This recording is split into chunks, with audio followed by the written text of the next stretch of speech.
Hi, welcome to Yeronga Quick Chat, where today we'll be talking on behalf of the Women's Hub about misogyny. I'm Sappy. I'm Bianca. I'm Charlotte. I'm Amelia. And I'm Serena. So, I am Charlotte. So, we are from Women's Health and Equality Queensland. We work in the prevention of domestic violence space, talking all about gender equity and empowering young people. So, we had a little chat today to the Women's Hub all around gender and misogyny. Does anyone want to share anything that they learned? We discussed things like gender, misogyny in schools or in social areas, and we discussed all of our different stories, talked about how we could move forward as a group or as a society, tried to brainstorm a couple ideas. Yeah, awesome. Cool. Does anyone want to share what they learned about gender as a construct? You could just explain some things. We looked at a gender-bread guide, which sort of broke down gender, which is a spectrum, broke it down into a person's gender expression, their gender identity, biological sex, and their sexual orientation. So we sort of spoke about that as sort of the foundation of our discussions about misogyny. We talked about how older generations see gender as very black and white, very nonchalant. And we talked about different types of like boxes that men and women fall into and the stereotypes about that kind of thing. It included things such as women and children, or like men and like handiwork, the different types of, I would also say, social constructs that come from the men and women ideology. Mm-hmm. And then we talked a little bit about how those social norms turn into gendered expectations and how that turns into gendered stereotypes, which equals gender inequality. You were talking about when we were having the meeting about some statistics. Mm-hmm. Would you like to share those? Some of the statistics. I was also very curious. Yeah, okay. Some of the stats around the man box. So we talked a little bit about the man box, which is a set of beliefs that dictate how men act and how they should act. Some of the statistics are men who endorse those man box beliefs, who feel like they need to adhere to those man box beliefs. There's a lot of really gendered health outcomes, so they're more likely to get into car accidents, they're more likely to engage in problem gambling, they're more likely to experience suicidal ideation. It's really bad for their mental health to, be adhered to these rigid gendered stereotypes. And for women, some of the statistics are around experiences of violence from men. It's around, some of the statistics show that 51% of women in their 20s have experienced sexual violence at any point in their life. They're pretty stark statistics, and they all show that 97% of perpetrators are male, regardless of the victim survivor. And these are Australian statistics Yes. as well. So it's what's happening in our country at the moment. Like around us. Yeah. I've also seen that most women under the age of 21 have experienced sexual assault or harassment. Yeah, and Yes, there's been some really some shocking. Recent intimate partner violence statistics for Really? For young people in particular, which were Like pressuring. so intimate partner violence is essentially violence within sort of intimate relationships. Yeah. So there were some statistics around, was it up to 19 years of age? And it was, I can't remember them off the top of my head, but they were very concerning, I can say for the least. It was something like one in two. Yeah, it's Or 1 in 3 since 15. Yeah, 1 in 3 women have experienced intimate partner violence since the age of 15 to 19. Yeah, and I feel like even with younger ages, like I've had certain scenarios in primary school where I was told that a certain particular guy was going around saying that he wanted to rape me. And even then, like, it's crazy how we as women have to deal with that type of thing from a very young age. And like anyone can have that problem, and it's scary. I would say that it even targets people in primary school. Yeah. And I would say the statistics are just because people don't consider the experience of young people, not because it's not happening. I think people don't want to talk about how young people are experiencing or perpetrating It's these swept under the types of carpet a things. lot. Yeah. And I think it young people need to be given more agency to respond and to, you know, advocate to policy and, you know, learn more about their experiences. At my old high school, one of my teachers, my math teacher, he tried to get me to stay after class, and he usually touched me a lot, like on the shoulders and like rubbed me and shit. It's just, sorry.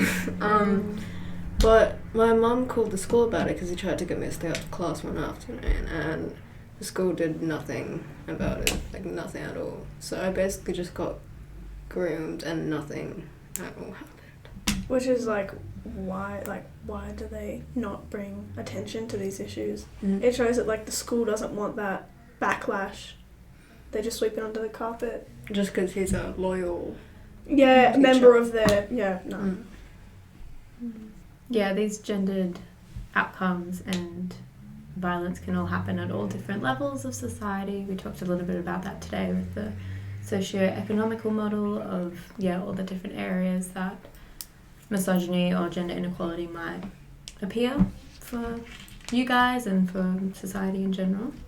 Yeah, and I feel like it's good that we're doing this podcast because I also feel like we would all like to show that feminism isn't man-hating, and I feel like I feel that we don't want boys or men to think that we're all coming together to hate on them, because it's really not. It's like, it's more or less like equity, not equality. And I think that it's disappointing, not disappointing, but it's really upsetting to see that some guys think that it's all just putting them down, which it's really not. And we don't want to do that, because if we've been put down, why would we want to do that to men as well? We want everyone to come up together. When we talked about the man box, those statistics show that those rigid stereotypes negatively affect men as well. It's not just negatively affecting women, it's affecting them. We want everyone to come up together, everyone to make sure that they're not being discriminated against, and we want everyone to have good ideas on men and women, to make sure there's no clash with them together.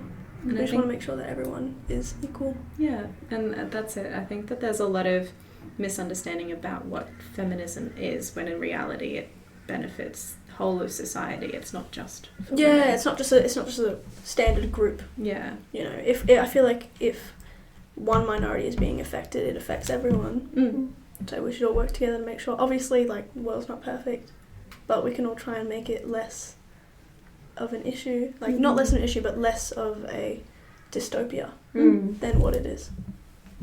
Yeah, we talked a little bit today as well about that, responding to resistance and backlash and strategies of how you can, help to create that social change. Yeah. Did you guys learn anything from that?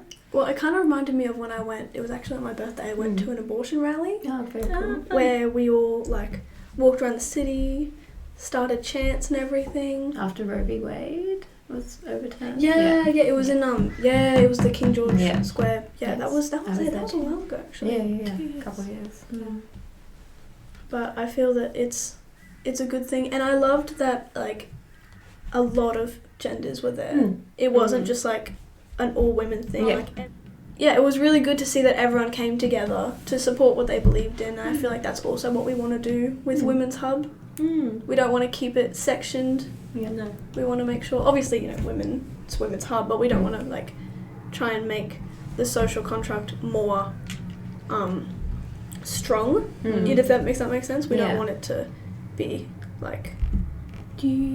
rigid. That's Do the you word. reckon in Women's Hub, do you reckon if there were feminist men, do you reckon they would be invited Absolutely, I would love that. in? Yeah, so do I. I do think that, though, it is a good area for just women to come along and talk about it, but we should also definitely do another type of program. Yeah. See who shows up, Yeah, because I can definitely, amongst the many 14-year-old boys who probably need a lesson from this podcast, I also have some friends who I think are really cool and very good when it comes to feminism, and they understand what 2024 should be.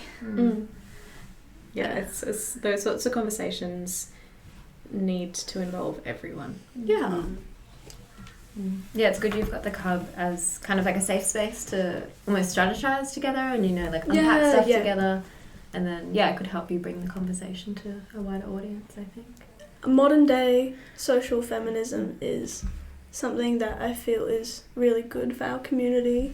It can like help us work together to step up and make sure that issues like Serena's aren't swept under the carpet anymore. To make it make it a safe space for everyone to either share or want to take action. And I think that it's good that we have things like this, and there should be more of them. And I'm glad that we can all like talk and have a podcast about issues like this and not feel scared about what other people will think. Because then again with the man-hating thing, I feel that I'm glad we addressed that, because I wouldn't want anyone to feel that a club like this is kind of a prosecution towards other genders. Yeah, definitely not. We're getting there. Okay, any last remarks, everyone? Pro-choice, pro-women, pro-equality and equity. Yeah. We want freedoms for everyone. Equity over equality. Yeah, equity over equality. Thank you guys for joining us. Thanks for having us. Yeah. It's been truly inspiring. Oh, that's really nice to hear. Thanks for having us. And we'll see you guys at the Mental Health Expo. Yeah, definitely we'll be there. Make sure to look out for Women's Health and Equality Queensland. Yes. Thank you. Thank you.